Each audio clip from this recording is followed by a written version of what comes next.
The latest adopted rules and regulations will include, in addition to one's driving permit, a public vehicle driver will be required to have a badge and a special certificate.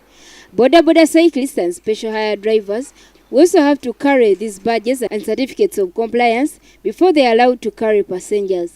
The drivers will have to be vetted by both police and the Transport Licensing Board. The badge and certificate will be issued after a driving test for that particular type of vehicle, recording all the details of the driver, including fingerprints and one's criminal record. You have gone through that process, and then we'll now carry out some oral interviews between the driver and one of our technical people on highway code.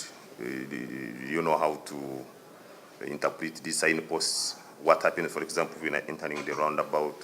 If there is an accident, what do you do?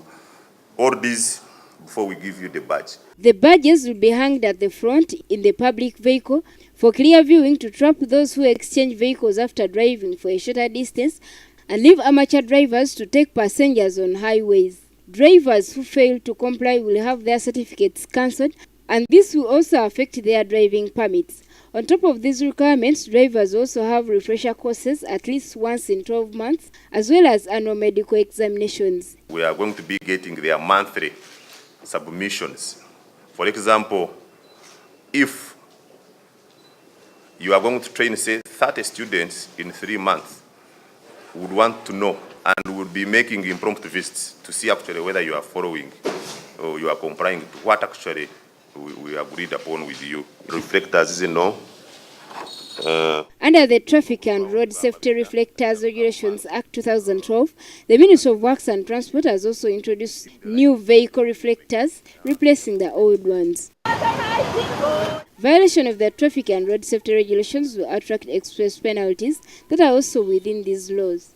One will be penalized according to which rules he or she has contravened, which includes paying a fine, imprisonment, or both. If you misbehave, for us we will withdraw the badge, because the badge is the property of government of Uganda.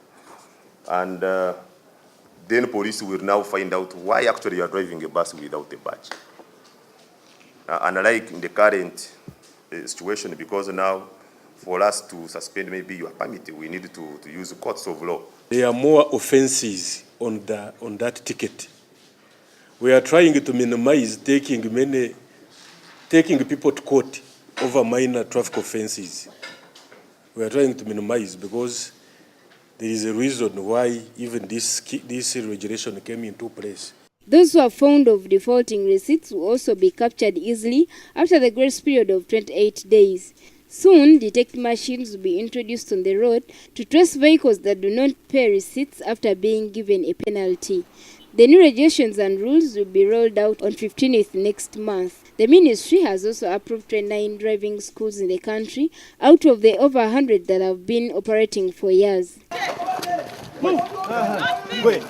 Police is also strengthening a campaign to limit drunken drivers, and under the new express penalty scheme, anyone found guilty will pay 10 currency points, which is equivalent to 200,000 Uganda shillings. Those driving public vehicles should not have any trace of alcohol in their bodies. All this is done to reduce the number of road accidents on the Ugandan roads. Uganda is one of the countries that have got many road accidents caused by amateur drivers, poor roads, drunken drivers, among others. Salma Namwanje, Katagwa George, NBS Television.